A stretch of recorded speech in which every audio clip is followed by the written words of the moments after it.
Another year, another report about Illinois' judicial hellhole status.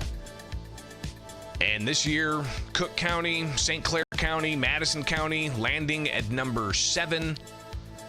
And you've got the St. Louis region at number 6 in the top 8 of judicial hellholes. Good morning, I'm Greg Bishop. It's Illinois in Focus Daily. I'm the editor of Illinois at the Center Square.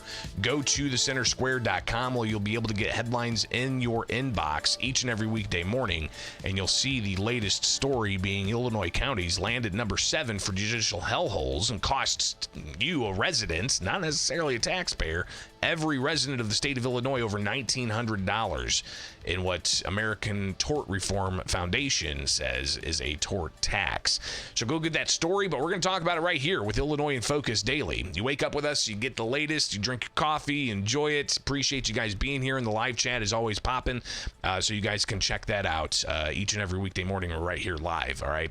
Unless I say, we're pre-recorded, this is a live program, so appreciate you guys being here, and there are big things ahead for the Center Square, so go stay up to date at thecentersquare.com. We're a free newswire service, definitely driven by your donations, so make that happen. All right, so let's get into this. The report from American Tort Reform Foundation highlighting again the judicial hellholes, and you can see here, gives a little bit of a summary. You've got the judicial hellholes listed: Los Angeles, New York, South Carolina, Louisiana, Philadelphia, St. Louis, Cook County, Madison, and St. Clair counties here in Illinois, and then King County and Washington Supreme Court. I talked with Tiger Joyce. He's the president of American Tort Reform Association, and he says it's just again another year in Illinois. Unfortunately, I think we have this discussion every year, whether it's Cook County or Madison and St. Clair or some combination of the 3 counties in the state. Illinois has been a regular on our judicial hellholes report, and it's a report that you don't want to be on. I mean, these are the jurisdictions where we believe that litigation is simply doesn't operate properly. It's not properly balanced in terms of the interests of both plaintiffs and defendants. And Illinois, the 3 counties in Illinois as a combination come in number 7 on our report. The analysis that's been done by the Perriman Group found that the average family of 4 people, or 4, 2, husband, wife, and 2 children, the actual cost of lawsuit abuse in the state is over $7,600. That's it's not you don't see it on your tax form, but that's the impact that the abuse of the legal system has. And so this is not just an academic matter for lawyers and judges and professors. This is something that affects everybody. It also affects the creation of jobs, and the estimate from the Perriman Group is that over 200,000 jobs are lost each year. Loss because of these excesses of the civil justice system. It's not just a matter for lawyers. So any and all of your listeners should be focused on and I think advocating for reasonable, thoughtful improvements to the system so that it helps with the affordability of matters, greater capacity to improve their income, and making life better without forfeiting their appropriate rights to access the civil justice system. And we're talking about Illinois and its status as having 3 counties that are a judicial hellhole. But if you look at the report here, it's not just St. Clair, Madison, and Cook counties. You also have St. Louis.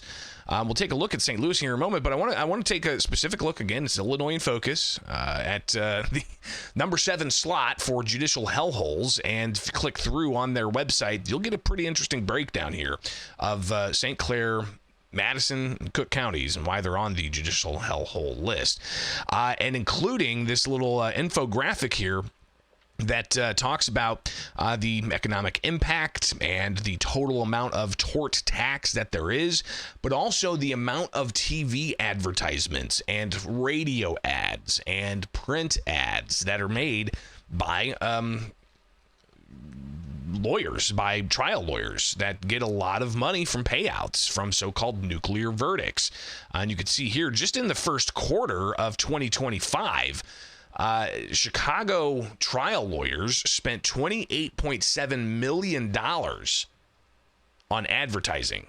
In the St. Louis area, $18.7 million just in quarter one. And they break it down. They show that it's actually in total for all of January through June 30th of 2025, so a year and a half worth of $110.4 million on advertising. So that's a lot of money. Illinois, obviously, there's a whole host of things that they play out here, showing that the progression of Illinois from various years in the past when they've done the Judicial Hellhole report. Cook County was at number 7 at one point. Had its BIPA litigation. You have Cook County remaining at 7. Going down to 8 in 2021, up to 5 in 2022, stayed there the following year, up to 2 in 2024, then went down to 6, but now it's down to 7. Again, that is entirely dependent on what other states are doing as well. And as you can see, there's plenty of other states and jurisdictions here that are making waves in the Judicial Hellhole report. But Tiger Joyce with American Tort Reform Association says Illinois is making things worse for itself by approving legislation and the governor enacting legislation. He says really opens the floodgates for more litigation in the state of Illinois. Even though it's a judicial hellhole report talking about the courts, probably the single most significant negative change took place as a result of legislation that was jammed through the legislature at the 11th hour earlier this year and signed into law by Governor Pritzker. And essentially what it does is it opens up Illinois to litigation from all over the country. I think, your listeners should be, as Illinois taxpayers, should be comforted to think that the courts that their tax dollars go to pay are serving primarily the interests of the members of the members of their community, their neighbors, their friends, and business people when they have disputes. This legislation, however, turns that on its head, and it turns Illinois into the courthouse for the country. That virtually any case can be brought in Illinois, and it joins Pennsylvania with the dubious distinction of having this sort of wildly excessive issue with regard to jurisdiction. Why Illinois?